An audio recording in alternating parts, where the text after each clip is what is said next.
Selamat pagi Bapak Ibu dan rekan-rekan sekalian. Izinkan saya memulai dengan sebuah pertanyaan sederhana. Ketika kinerja seorang karyawan menurun, apa solusi pertama yang biasanya terlintas di dalam benak kita? Sebagian besar kita mungkin akan menjawab, berikan pelatihan. Namun apakah setiap masalah kinerja selalu disebabkan oleh kurangnya kompetensi? Jawabannya belum tentu. Bisa jadi masalahnya ada pada SOP yang belum jelas, beban kerja yang terlalu tinggi, keterbatasan sistem, atau bahkan kurangnya jumlah personil. Nah, jika penyebabnya bukan kompetensi, maka pelatihan hanya akan menghabisi waktu, biaya, dan tenaga tanpa memberikan perubahan yang berarti. Disinilah learning need analysis menjadi sangat penting, membantu kita memastikan bahwa setiap pelatihan yang diberikan benar-benar menjawab kebutuhan organisasi. Bukan hanya sekedar memenuhi agenda pelatihan. Perkenalkan, saya Frederick Girsang, asisten SDM Umum, Kebun dan Pabrik Teh Regional 2. Pada kesempatan ini, saya akan mengajak Bapak Ibu untuk memahami bagaimana learning need analysis dapat digunakan sebagai langkah sistematis untuk menentukan kebutuhan pelatihan yang tepat sasaran, sehingga mampu meningkatkan kompetensi individu sekaligus mendukung pencapaian target organisasi.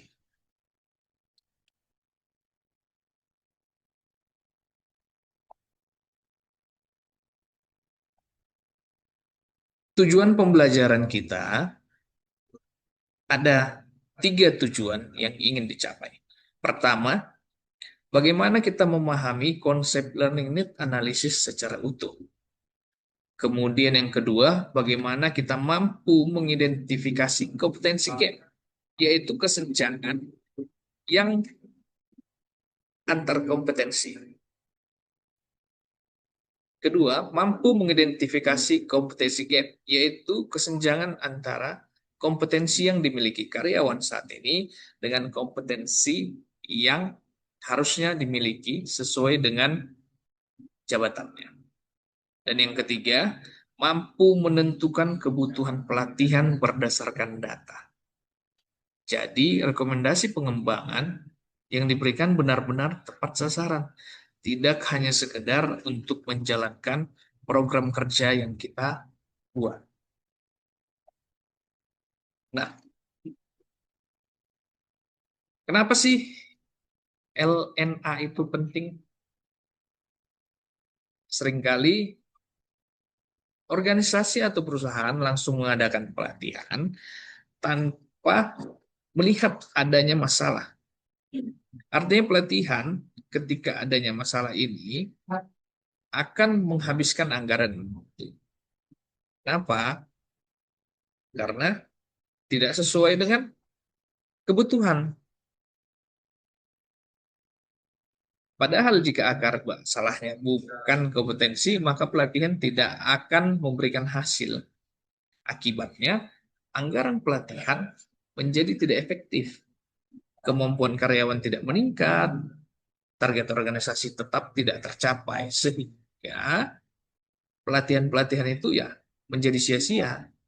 Jadi inti dari learning need analysis adalah memastikan bahwa kita memberikan solusi yang tepat, bukan hanya sekedar pelatihan, bukan hanya sekedar untuk mencapai KPI kita, bukan hanya untuk sekedar menjalankan supaya ada pelatihan. Ya, jadi itu tadi dia. Kemudian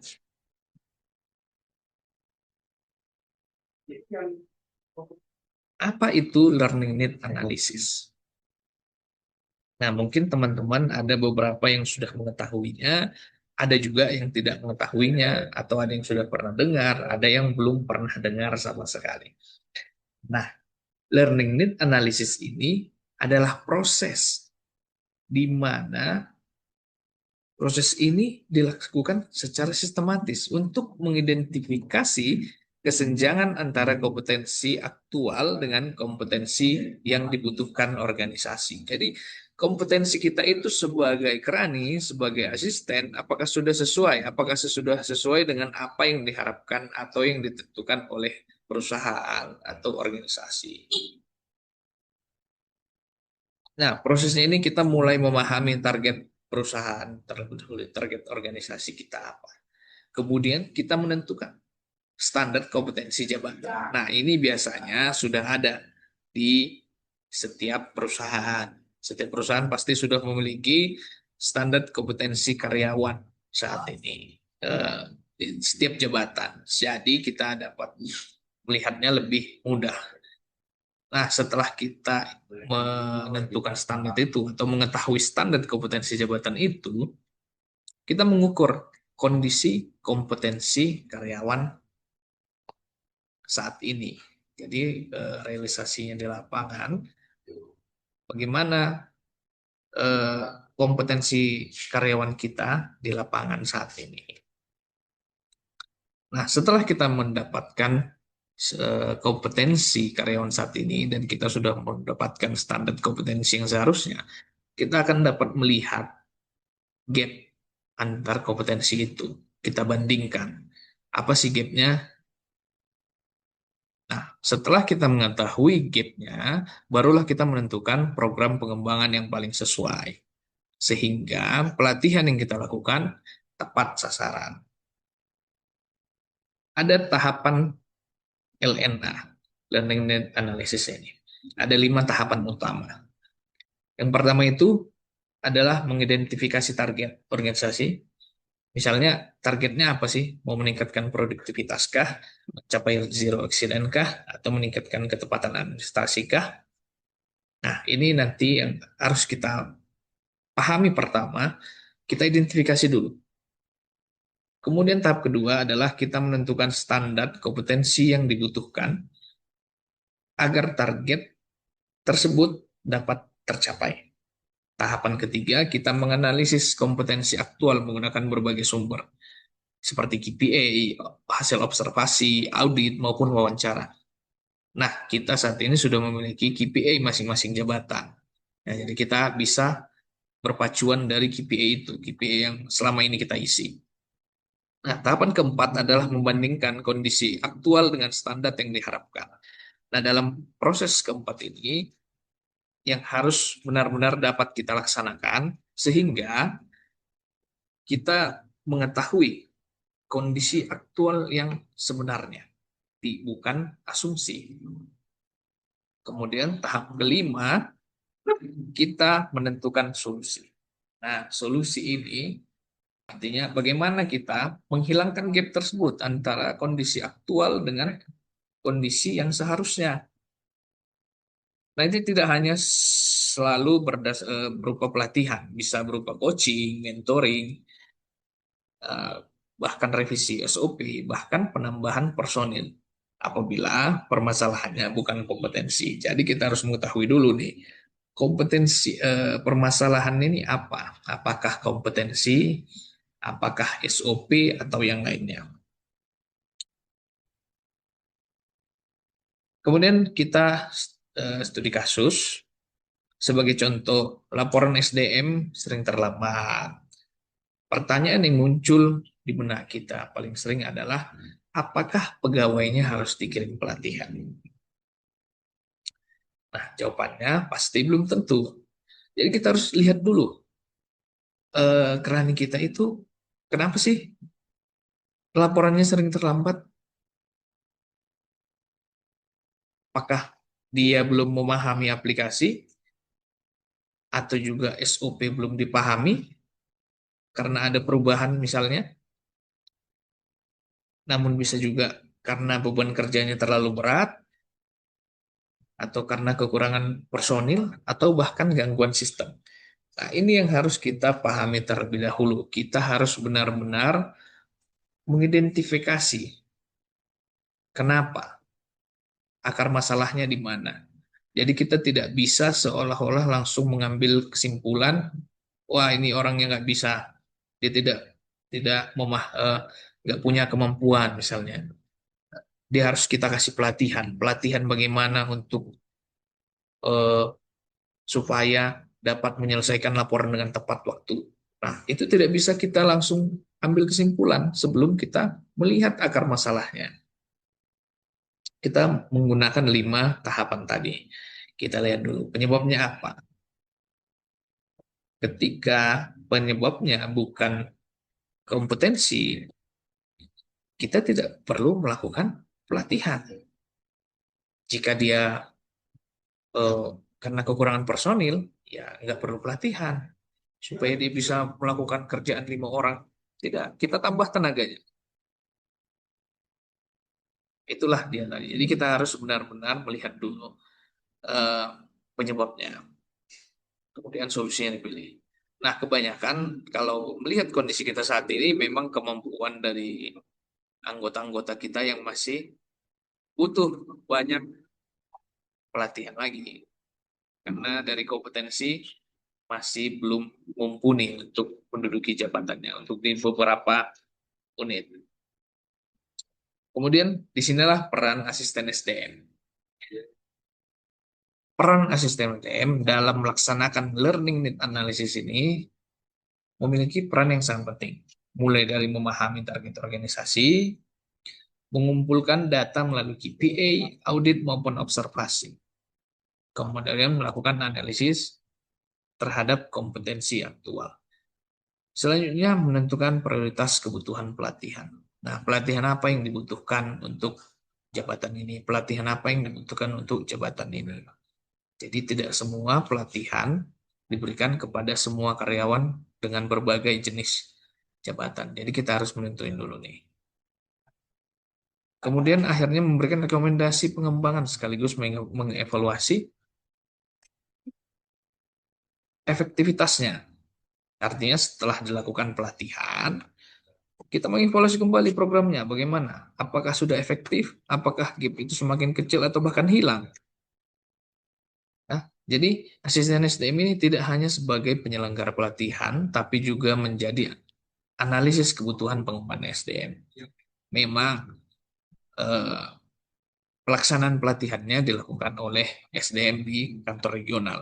Namun, peran asisten SDM juga harus memiliki kemampuan untuk melihat gap ini.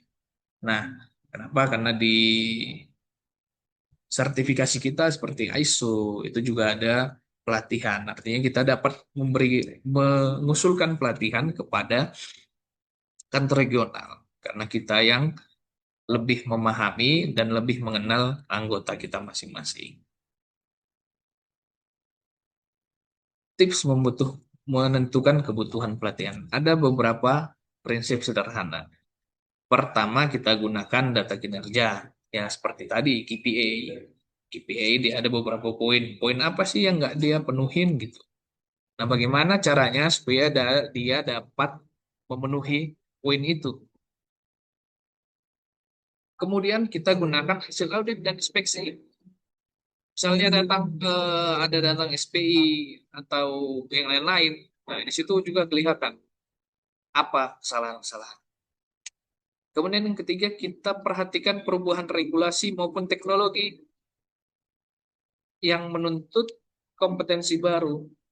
Seperti zaman sekarang ini banyak aplikasi, aplikasi semakin banyak di setiap bagian.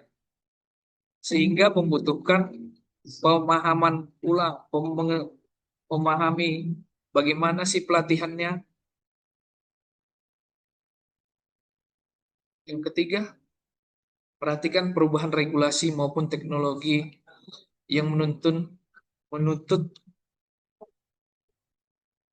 Yang ketiga, perhatikan perubahan regulasi maupun teknologi yang menuntut kompetensi baru. Seperti saat ini kita mengetahui begitu banyak aplikasi yang harus dipahami, yang harus digunakan setiap bagian. Nah, ini menuntut bagaimana karyawan-karyawan itu harus memahami, menguasai teknologi. Sekarang ada AI juga. Bagaimana kita dapat memanfaatkan itu sebagai alat bantu kerja, bukan sebagai pengganti kita. Artinya kita juga tidak memakainya dengan bulat-bulat. Kita harus memahaminya dan menggunakannya sebagai alat. alat untuk membantu kita dapat mengerjakan tugas kita lebih baik. Yang paling penting adalah kita harus menghindari asumsi, karena learning need analysis data selalu lebih penting daripada opini. Jadi data itu yang harus kita pastikan menjadi yang paling benar. Karena opini belum tentu benar, namanya opini. Ya, Bapak Ibu. Kemudian jalur melaksanakannya LNA. Jika disederhanakan, alurnya ini hanya terdiri dari 4 langkah. Dimulai dari menentukan target organisasi, kemudian menganalisis jabatan dan kompetensi yang dibutuhkan, selanjutnya mengidentifikasi gap kompetensi, serta menentukan solusi. Yang terakhir itu menyusun program pelatihan dan dapat melakukan evaluasi apakah pelatihan tersebut benar-benar memberikan dampak terhadap kinerja. Nah, jadi setiap pelatihan yang dilaksanakan itu tidak hanya sekedar selesai, karena belum tentu orang-orang itu memahaminya. Apalagi eh, jika dilakukan dalam kelas yang besar, kita akan diberikan materi yang banyak, itu tidak selalu dapat kita pahami. Jadi itu yang perlu kita evaluasi. Setelah pelatihan, kita lihat kinerjanya, apakah semakin baik, atau tetap bahkan, atau semakin kurang.